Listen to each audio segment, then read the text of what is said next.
Joseph Rothschild here, aka MonoBlueTron, here with my first round match in the Mokuba Cup League tournament. Now, if you don't know what the Mokuba Cup League tournament is, there's a link in the description to a video on YGOTolley's channel that explains it, as well as a link in the description to a video on Cimoooooooo's channel which explains it, but louder. Basically, it's the small YugiTuber counterpart to Cimoooooooo's yearly large YugiTuber tournament. Our first round, we're playing Phantasm Spirals, and you can only use a deck one time, so this is the only time you will be seeing me play this on this channel, probably for the next couple of weeks until I feel like I need a good ad revenue boost. We're playing against C9 MasterSwagKing, and that is really his name. He immediately compliments my great choice of thumbnail, Madolche's for life. This version of Phantasm Spiral is basically focused around the more stun elements of the deck. We're maxed out on Ghost Ogre and Snow Rabbits. We have the full Solemn Suite, or as much as we can do under the World's Ban list, which we are utilizing for the tournament. A couple of Champions Vigilances, a Bottomless, a Torrential, basically things that decks just sort of have a hard time dealing with. I want to be able to cast as wide a net as possible throughout this tournament, mostly because you can't just assume you're going to play against Zoo and True Draco every round, since people can only use a deck one time before it's retired for good. Our opponent's playing Satellarknight, which is something I wasn't really prepared for, but shouldn't have too bad of a time against. I mean, Satellarknight plays a lot of things like Fiendish Chain and Mirror Force, and if Mirror Force resolves, we just get a token afterwards, and if Fiendish Chain ever finds a target, I'll be impressed. Ghost Ogre's not going to be very good, because usually I don't want to use it to destroy the monster that they've normal summoned. I'm more than happy to just attack over. You can see on our first turn we haven't drawn a normal monster. We're playing the Beast Warrior suite, just because I feel like it's the most consistent. Dragoons are not painful to draw in multiples and make your tankies live even if you already have a Gene Warped Werewolf in your hand. Our opponent does activate an effect, though, which does, of course, give us a token and get us a search. I figure because I have a Phantasm Spiral spell in my hand, I might as well start, I don't know, trying to make dragons. So I destroy a couple of set cards at end step. I figure I want to get the Call of the Haunteds out of the way, the Mirror Forces out of the way, things like that. While it is not particularly good against us, Mirror Force does, in fact, destroy our equipped spell, so I want to prevent that from happening. We're going to go to battle phase. We'll attack over his copy of Deneb. That's a-okay with him, I believe. He takes a couple hundred damage, and then at end of battle phase, we get our effect, which allows us to special summon a big dragon.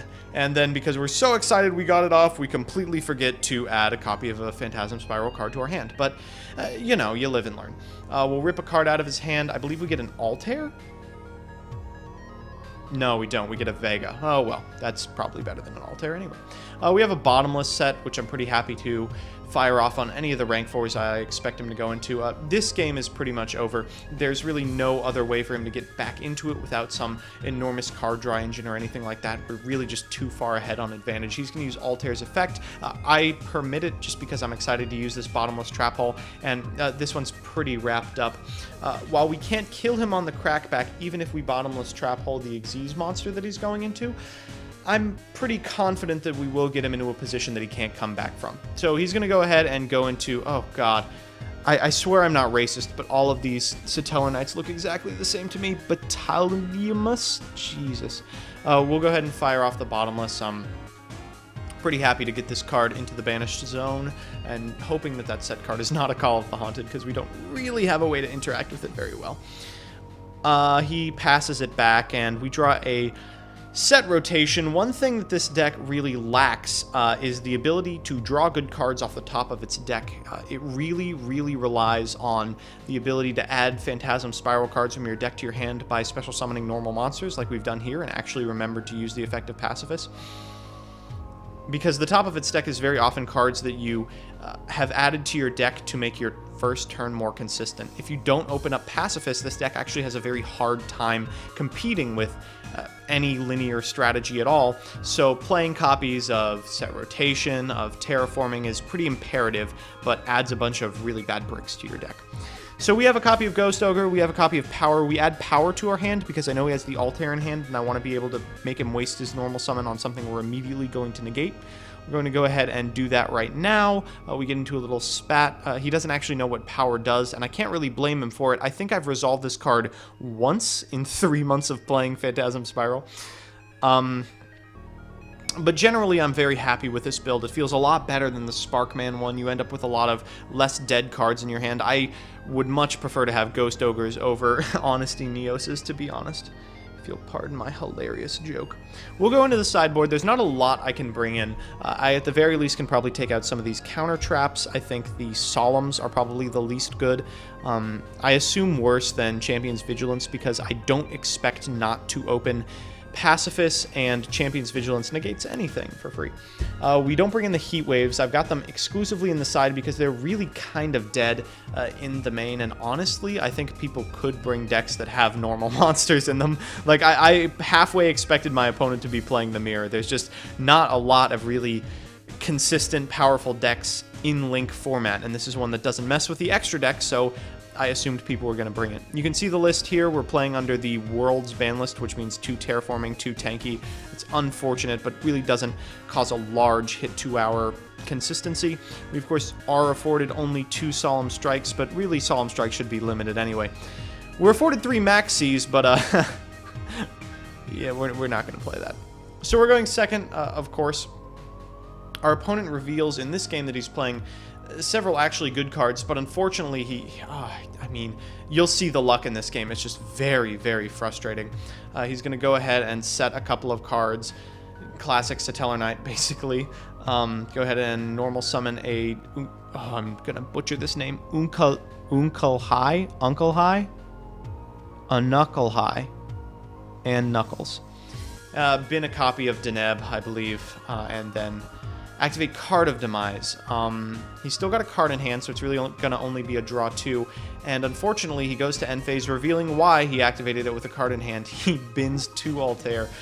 Pretty rough, but, you know, they have Call of the Haunteds. It's not the worst thing in the world. I could see him getting access to them.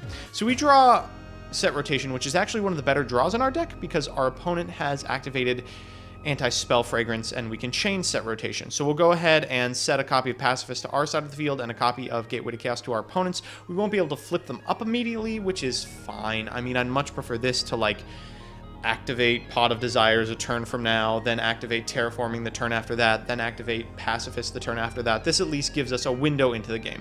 So I'm not going to play anything right now. I mean, I'm not particularly excited to just jam out this Dragoons of Draconia yet, and I expect my opponent is not going to kill me this turn. He's just going to set 1 attack in. I'll take 1800. That's fine with me.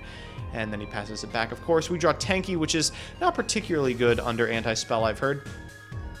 We're going to activate this Pot of Desires, and we get a little Mimi in chat. He says you're going for the neg 10. What a foolish man. This is obviously a neg 9, not a 10. I mean, you draw 2 cards. Then we both, I think, land on the idea that it's a neg 12. Yeah. You can't see him on Dueling Book, unfortunately. We're going to go ahead and activate Pacifist, normal summon Dragoons of Draconia, get our Pacifist activation. That's going to add a copy of, I believe I get Battle here to our hand. We could get an Equip spell, but I figure like 4 back row is probably a good enough reason not to just blindly attack. We'll just pass it back and hope that he blindly attacks. If he does so, then we're going to be able to activate our Phantasm Spiral power in the damage step because it modifies attack and defense. That's pretty good news for us. He goes into a Vega and starts to attack. I'll go ahead and activate Spiral Power. This monster goes down to 800. He takes several points of battle damage and now can't get over the Dragoons of Draconia, which is pretty sweet for us. He's going to pass it back, I believe. Yes, maybe. Yeah, okay. So here we're kind of in control of the duel, pending these set cards aren't particularly powerful. Let's go ahead and get ourselves a Gene Warped Werewolf, I believe I add to my hand here. Going to give us, of course, another Pacifist activation, which is just great. We have battles for days. We could even destroy the Anti-Spell Fragrance if we want to, but this is why I just don't really like Anti-Spell Fragrance that much anymore, especially in these slow, grindy decks. It feels like, unfortunately, you kind of lock yourself out of the game. So many decks require spells to extend their plays, and if you hinder your opponents, that's good, but if you end up allowing your opponent to get in a winning position, that's much less good as you try to like set a desires and hope they don't kill you to get back into the game. He activates a Mirror Force, which is much less bad news for us than it would be if we were playing any other deck. We get a token, get to attack in, but we've already activated the other effect of Pacifist this turn. He has Card of Demise, and I go, wah, but I think he's under Anti-Spell Fragrance. Oh, I don't even catch it. Oh my. Can we get a judge call? He could Darlas, and I have to remind him that Card of Demise does in fact have some important text on it that you gotta be cognizant of. If only I was smart enough to remember that the other card that's visible on board also has text that impacts the game. He's going to go ahead and concede after this, not particularly interested in playing it out, but really fun, good games. Very frustrating for him that 2 Fiendish Chain with like no targets in the deck. That second game, I believe we banished every single copy of Phantasm Spiral Dragon, but the deck really doesn't need to go into it very often. Even once is enough, and sometimes even nonce is enough. So that's that. Thank you for watching the first of what I hope is going to be many matches over the course of this tournament. I'll be back next week with another one, but in the meantime, it feels good to be 1-0.